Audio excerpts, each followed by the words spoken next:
అందరికీ నమస్కారం. అమ్మ మాట అమ్మాయి బాట ఛానల్కి స్వాగతం. కథ చెప్పుకుందామా? 3 సందేహాలు. ఒకానొక రాజుకు ఒక ఆలోచన వచ్చింది.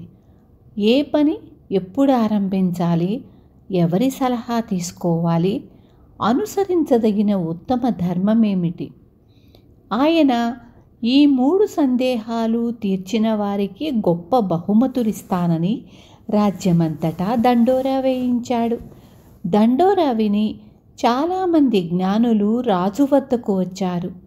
ఏ పని కానీ ఎప్పుడు మొదలు పెట్టాలి అన్న ప్రశ్నకు కొందరు పంచాంగం చూస్తే తెలుస్తుందని, మరికొందరు ఆరంభించే పనిని బట్టి యోగాలు మారుతాయని, ఇంకా కొందరు అవసరాన్ని బట్టి పనులు ముందు వెనకలుగా చేసుకోవాలని రకరకాలుగా ఎవరికి తోచినట్లు వారు చెప్పారు.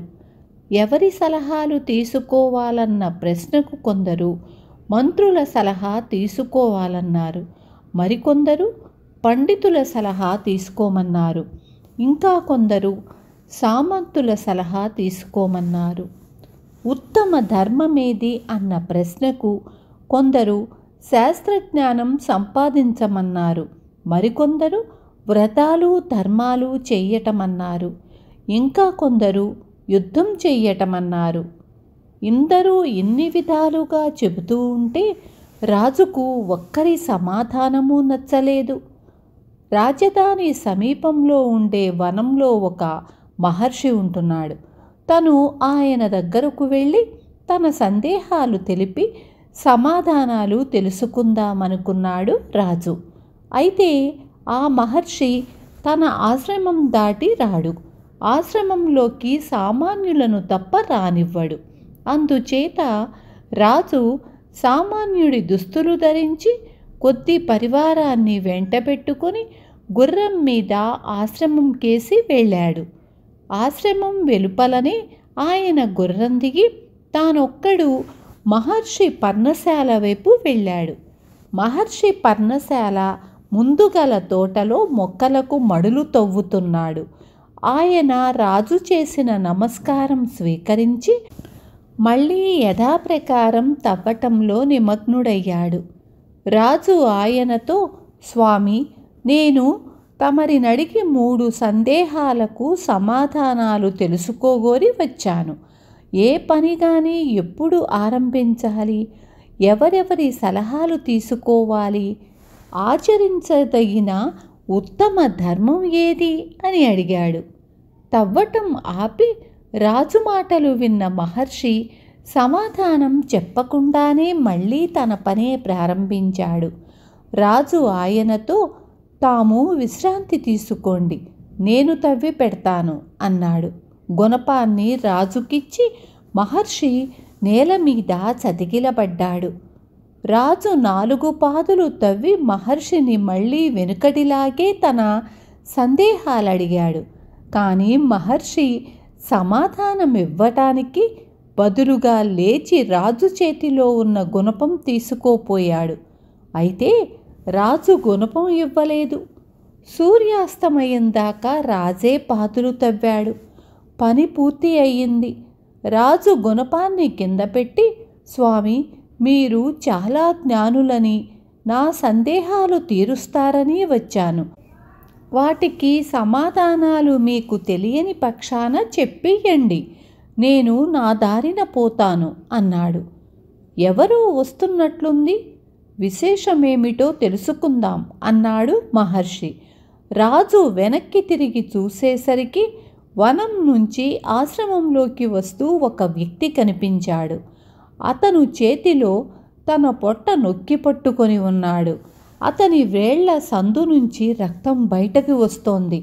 అతను రాజు దాకా వచ్చి మూలుగుతూ స్పృహ తప్పి పడిపోయాడు. రాజు మహర్షి కలిసి ఆ మనిషి దుస్తులు విప్పి చూసేసరికి అతని పొట్టలో పెద్ద గాయం ఉంది. రాజు ఆ గాయాన్ని చాలాసేపు కడిగినాక రక్తం కట్టింది. తరువాత ఆ మనిషికి స్పృహ వచ్చి తాగటానికేమైనా ఇవ్వమని అడిగాడు. రాజు కుటీరంలో నుంచి మంచినీళ్లు తెచ్చి అతని చేత తాగించాడు. ఇంతలో చీకటి పడింది. రాజు మహర్షి కలిసి గాయపడిన వాణ్ణి కుటీరంలోకి చేర్చారు. రాజు మండిగానికి తల చేర్చి తెల్లవార్లు గాఢనిద్రపోయి తెల్లవారి లేచాడు. రాజు నిద్రలేచినట్లు గ్రహించి ఆ మనిషి మంచం దిగివచ్చి, మహారాజా, నన్ను క్షమించండి అన్నాడు. నువ్వెవరో నేనెరుగను, నిన్నెందుకు క్షమించటం అని అడిగాడు రాజు. మీరు నన్నెరుగరు, కానీ నేను మిమ్మల్ని ఎరుగుదును. మీరు ఒకప్పుడు నా అన్నను ఉరితీయించి అతని ఆస్తి స్వాధీనపరుచుకున్నారు. మిమ్మల్ని చంపి పగ తీర్చుకుంటానని అప్పుడు నేను శపథం చేసి మీ మీద కక్ష కట్టాను. మీ శత్రువును. మీరు మహర్షిని చూడ వెళ్ళారని తెలిసి ఆశ్రమం నుంచి వచ్చేటప్పుడు చంపుదామని ఒక పొదలో దాగాను. కానీ మీరెంతవరకు రాలేదు. అందుచేత మాటు నుండి బయటకి వచ్చి మీకోసం బయలుదేరాను. ఇంతలో మీ అంగరక్షకులు నన్ను చూసి గుర్తించి గాయపరిచారు. నేనెలాగో వారి బారి నుంచి తప్పించుకున్నాను. కానీ మీరు నా గాయాన్ని కడిగి రక్తం కట్టించకపోతే రక్తస్రావంతో చనిపోయి ఉండేవాణ్ణి. నేను మిమ్మల్ని చంపాలనుకుంటే మీరు నా ప్రాణం రక్షించారు. మీరు నన్ను బ్రతకనిచ్చే పక్షాన నేను, నా కొడుకులు మీకు యావజ్జీవం మృత్యులుగా ఉండగలం అన్నాడా మనిషి. ఇంత సులువుగా తన శత్రువుతో రాజీ కుదిరినందుకు రాజు చాలా సంతోషించాడు. ఆ మనిషికి రాజవైద్యుడి చేత చికిత్స చేయిస్తానని, అతని అన్న తాలూకా ఆస్తి అతని పరం చేస్తానని రాజు అతనికి మాట ఇచ్చాడు. రాజు కుటీరంలో నుంచి బయటకు వచ్చేసరికి మహర్షి పాదులు పెడుతూ కనిపించాడు. రాజు ఆయనను సమీపించి నమస్కరించి, స్వామి, నా సందేహాలు తీర్చారు కారు అన్నాడు. మహర్షి నవ్వి, నీ సందేహాలన్నీ తీరేపోయాయి. అర్థం కాలేదా? నిన్న నువ్వు నా బలహీనతను చూసి జాలిపడి మడితవ్వుతూ ఉండిపోయావు. కానీ వెళ్ళిపోతే నిన్న మనిషి చంపేవాడు. కనుక ఆ సందర్భంలో ప్రధానమైన వేళ నువ్వు మడితవ్వినది. నీకు ప్రధానమైన వ్యక్తిని నేను. నాకు సహాయపడటమే నీ ప్రధాన ధర్మమయ్యింది. తరువాత ఆ మనిషి పరిగెత్తుకుంటూ వచ్చినప్పుడు నీకు ప్రధానమైన వేళ నువ్వు అతనికి సేవ చేసినది. ప్రధానమైన వ్యక్తి అతను. అతనికి సహాయపడటం నీ ప్రధాన ధర్మమయ్యింది. జ్ఞాపకం ఉంచుకో.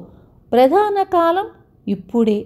ఎందుకంటే ఆ క్షణంలోనే మనకు శక్తి అధీనంలో ఉండేది. ఆ క్షణం తరువాత ఏం జరగనున్నదో మనకు తెలియదు. ఇకపోతే నీకు ప్రధానమైన వ్యక్తి నీ వెంటబడి ఉన్నాడు. ఎందుకంటే మనకు మరొకడితో ప్రమేయం ఉండబోయేది లేనిది అప్పట్లో ఎవ్వరూ చెప్పలేరు. ఇక ప్రధాన ధర్మం ఏమంటే వాడికి సహాయపడటం. ఎందుకంటే దానికోసమే మానవ జన్మ ఎత్తాము అన్నాడు. రాజు ఈ సమాధానాలకు పరమానందం చెందాడు. ఆయన మహర్షికి నమస్కరించి తన భవనానికి వెళ్ళిపోయాడు. విన్నారు కదా. రేపు మళ్ళీ ఇంకొక మంచి కథతో మీ ముందుకొస్తాను.